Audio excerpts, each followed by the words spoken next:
Bonjour à tous et bienvenue sur la chaîne Le Mandataire Efficace. Sujet un peu particulier aujourd'hui puisqu'on va vous parler guerre, politique et immobilier. Allez, à tout de suite.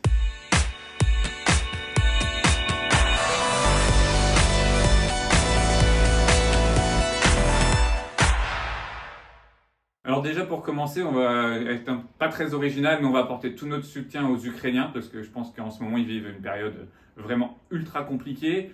Cette période, elle va être compliquée, je pense aussi pour un peu tout le monde malheureusement. Nous, on va plutôt vous parler quand même de notre domaine, donc du domaine de l'immobilier, et on va essayer aussi de vous rassurer un petit peu, mais aussi d'être assez franc sur la réalité de ce qui peut se passer en ce moment et ce qui risque de se passer sur l'année 2022. Enfin, c'est ce que nous on pense. On n'est pas non plus devin, mais on va vous expliquer tout ça lié à ce qui va se passer en politique et lié à ce qui se passe en ce moment au niveau de l'Ukraine. Eh bien la première chose, ça va être la fébrilité. Aujourd'hui on est le 13 mars et on ne sait pas où on va. On ne sait pas ce qui va se passer dans ce conflit. On ne sait pas s'il va durer longtemps.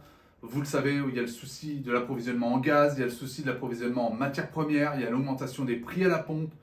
Et tout ça génère une fébrilité parce qu'effectivement, on n'a pas de vision lointaine de ce qui va se passer. Et il n'y a rien de pire que de ne pas savoir, entre guillemets, prédire l'avenir. Parce qu'on sait toujours à peu près si l'année va être bonne ou pas bonne. Bon, je dis ça, on ne savait pas au mois de mars qu'on serait confiné il y a 2 ans. C'est ça. Mais pour autant, généralement, on pense avoir une vision et c'est pour ça que les gens achètent de l'immobilier, n'ont pas peur d'avoir des projets parce qu'ils maîtrisent à peu près leur avenir, ou du moins pensent maîtriser à peu près leur avenir. Et la fébrilité aujourd'hui font que les gens ont peur. Et quand les gens ont peur, ils vont vers des valeurs refuges. La première valeur refuge, c'est l'or. L'or, exactement. On sait que le cours de l'or a augmenté pas mal, qu'il a dépassé les 2000 $ pour l'once. Donc voilà, c'est quelque chose quand même assez important. Donc la valeur refuge, il y a l'or, mais on peut aussi avoir la pierre. Alors après, nous, on est dans un contexte particulier en France parce que, bon, il y a la guerre en Ukraine, c'est super triste pour tout le monde, mais en plus, nous, on est une année d'élection présidentielle. Alors moi, c'est la 3e fois que je le connais, et déjà, il n'y avait pas de guerre sur les 2 premières fois, et on a eu un ralentissement de marché. Pour qui, pourquoi? Des fois, on ne comprend pas parce que un particulier qui veut acheter sa résidence principale, qu'on change ou pas de président, on n'a pas un impact majeur généralement sur son achat. Par contre, on le voit vraiment au niveau investisseur, puisqu'on sait que souvent, il y a quand même des changements politiques. Les lois de défiscalisation, par exemple, tout ce qui va être Pinel, Ouais. là, ça a été reconduit jusqu'à fin 2022, début 2023, parce qu'on pense que ça va décaler un peu, mais on ne sait pas ce qu'il y a après, donc les investisseurs peuvent se poser des questions. Des fois, on a eu quand même des changements, l'augmentation du temps sur la plus-value, on est passé de 15 à 30 ans, on a eu pas mal de choses, donc ça peut faire peur. Donc on est déjà dans un climat où tout se ralentit. Vous nous rajoutez avec ça un climat lié à la guerre, une augmentation peut-être des taux, Ben oui. une grosse anxiété. On s'attend quand même vraiment à un marché qui va se ralentir au niveau de l'immobilier. Donc vous allez voir, nous on constate avec Olivier qu'on a plus de demandes d'estimation depuis une semaine, un petit peu moins de demandes d'acquéreurs aussi. Donc forcément, on a un marché qui va se rééquilibrer puisqu'on était dans un marché de vendeurs, c'est-à-dire pour à peu près tout le monde, 10-12 acheteurs pour un vendeur. Ça commençait déjà à diminuer en fin d'année, on est tous passés à peu près à 5-6 acheteurs pour un bien. Et il y a de fortes chances qu'on équilibre à 1 pour 1 et espérons que le marché ne vrille pas.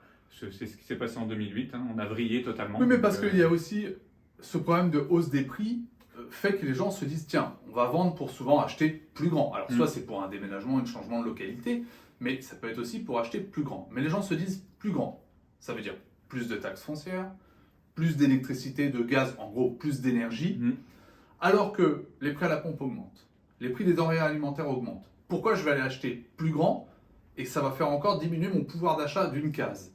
Donc c'est sûr que les gens se disent ok, je veux savoir à peu près combien vaut ma maison, mais je ne suis pas convaincu que je vais finalement la vendre, je suis peut-être très bien dedans. Et on se dit, finalement, on a de la chance d'avoir un toit sur notre tête. C'est un peu ce que se dit dans cette période de guerre. Et puis moi aussi, je le vois en ce moment, les gens souvent veulent faire une estimation de leurs biens parce qu'ils se disent, si mes enfants ont des problèmes d'argent, ça se trouve, on sera obligé de vendre notre résidence secondaire ou autre. Donc il y a vraiment un lien familial qui se resserre, et ce lien familial crée une tension sur le marché. On est effectivement, moi je trouve, plus beaucoup sur un marché de vendeurs, on est vraiment sur un marché de moins en moins d'acquéreurs. En tout cas, je trouve que les gens sont assez pointilleux ou des critères qui finalement, ils arrivaient à s'en passer il y a quelques temps parce que le marché était très très rapide, ils s'en passent beaucoup moins en ce moment. Il les affirme ces critères-là. Et on voit, parce que le marché est du coup beaucoup plus calme.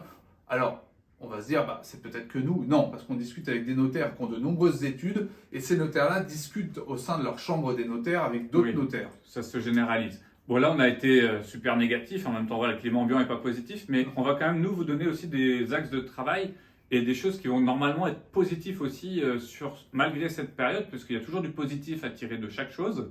Déjà, on vous a dit, on fait des estimations. Profitez-en pour être le plus professionnel possible. Ces gens-là, Olivier vous a dit, ils vont peut-être pas vendre là, mais ils vendront un jour. Il faut les rappeler, il faut les relancer, il faut les suivre. Voilà, on est là pour être avec eux et les accompagner.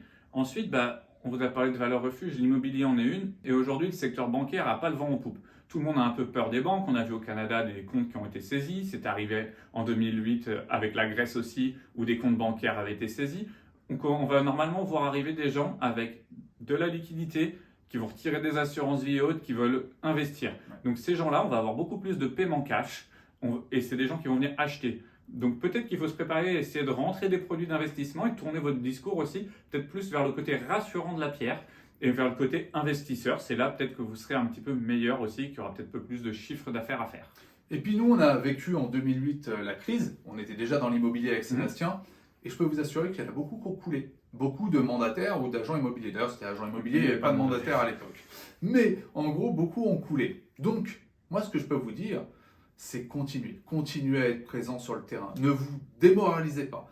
C'est pas parce qu'il y a une baisse d'activité qu'il faut avoir le syndrome Netflix et passer son temps devant la télé. Au contraire, soyez encore plus présent sur le terrain. Alors, soyez pas non plus, entre guillemets, vendeur d'encyclopédie, mais c'est être présent, être vu, montrer que vous êtes toujours là, parce que certains vont peut-être disparaître. Je leur souhaite pas, c'est vraiment pas le but. Le but, c'est pas de miser sur des liquidations de société. C'est vraiment pas le but. Mais par contre, le but aussi, c'est pas que vous disparaissiez pendant quelques temps. Continuez à être vu et je peux vous assurer que cette période, on va la passer. On espère que ça va être le plus rapide possible surtout. Voilà, et puis tirez-en des choses. Aujourd'hui, le prix de l'essence, c'est très important. Il faut l'adapter dans vos estimations. Moi, je travaille sur Rennes. Un bien qui était avant 15 km avait une certaine valeur. Un bien à 25, une certaine. Et aujourd'hui, je peux vous dire qu'on va décoter ces biens-là si l'essence reste chère. Ça s'est déjà vu avec les augmentations. Ah oui. Les gens veulent plus être loin. Avant, on l'a vu pendant les gilets jaunes. Ouais, parce qu'on a vu le Covid qui dire ouais, on va en campagne, c'est cool. Mais là, je peux vous dire qu'avec l'essence, les gens vont dire ouais, quand je recherchais avant à 25 km, ils vont faire leur petit calcul, prix de l'essence, là, de voiture, je vais travailler dans la grande ville. Non, on va se rapprocher. Et du coup, vous allez avoir une diminution des prix des villes qui vont être plus éloignées des lieux de travail et l'inverse. Donc voilà, adaptez-vous, soyez comme ça. N'hésitez pas à nous mettre en commentaire les choses que vous voyez qui peuvent être positives, parce que le but c'est que tout le monde sourit quand même et qu'on ne soit pas dans cette morosité, qu'on puisse apporter un petit peu de bonheur à tout le monde. Likez un maximum cette vidéo, partagez-la comme d'habitude, puis on va se retrouver dimanche prochain à 10 h pour une nouvelle vidéo pour travailler efficacement et vivre sereinement. Bon dimanche. Bon dimanche.